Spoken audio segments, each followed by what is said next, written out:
ما هي الأمانة يعني. علاقتك بالفردان، وشنو موقعك من الإعراب في هذه القضية، حتى إذا نبدأ أنا من هنا.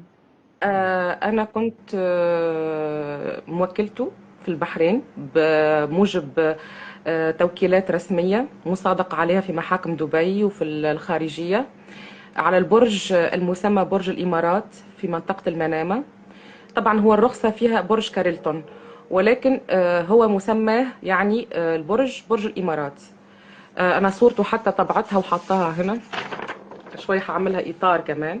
هذا البرج أتوقع الناس كلها بتعرفه في البحرين، يعني إن كانوا وافدين أو مقيمين أو مواطنين عارفينه هذا البرج.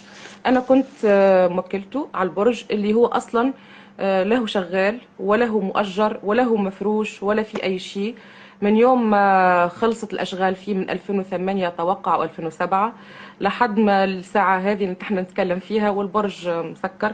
طبعا قانونيا تقدر تقول انت هو حر، يعني كل واحد حر في املاكه، يحب يشغلها يحب يبندها، يعني هذا الشيء ما بيعنينا. ولكن القصة يا ريتها كانت بهالبساطة، القصة ما خفي كان أعظم. أنا كنت ضحية عمليات هو كان بيقوم بها في البحرين، تمام، إن كان تبييض أو إن كان غسيل أموال، تمام. في البداية ما كانتش العلاقة علاقته بي على طول، يعني كانت عن طريق زوجي وقتها كان يوسف الدوسري. كان هو اللي كان بيستقبل من عنده فلوس بمبالغ يومية، 2000 دينار عن طريق الصرافات، وشيكات عن طريق ديتش أول بتوصله.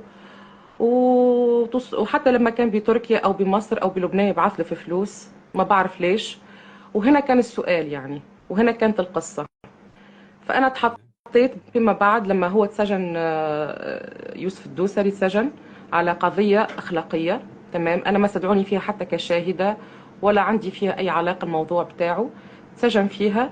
فصار هنا في يعني الأمن في البحرين حابين يعرفوا شو السر اللي خلى الفردان علي الفردان يبعث المبالغ هي كلها للدوسري، يوسف الدوسري.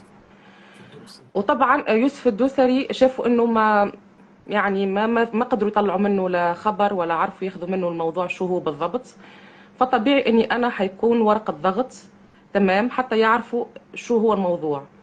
هذا اللي انا فهمته في البداية، لكن في البعدين فهمت انه هم عارفين عنه كل شيء اكثر حتى مني، انا بيعرفوا عليه كل شيء، ولكن كانت بس حابين يضغطوا عليه حتى ياخذوا منه فلوس بطريقة يعني ما، يعني إن كان عن طريق يعني مشروع استثماري في فيترينا يعني في الواجهة، تمام، مثل البرج اللي هو عامله في البحرين، واجهة ستارة لا أكثر، حتى تتمرر صفقات، تتمرر فلوس، تتمرر عمليات يعني غير قانونية.